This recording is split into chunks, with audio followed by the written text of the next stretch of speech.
манастира, наша Кен са с тебе в манастира. 20 бона. Верно? Да.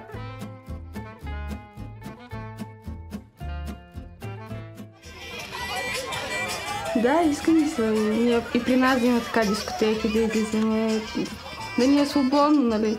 Обаче при нас това не е позволено. Ако от мен дъщеря беше се оженила към да не бъде нашата нация, няма значение, циганин или българин. Значи аз съм по характер такъв, че аз все щях да видя да я отклона. Да я отклона право. Значи може би на месец-два... Не. Нашето поколение самото е такова. От мъжка страна казах. От мъжка страна. По характер не мога да го приема. Душевно аз не мога да го приема.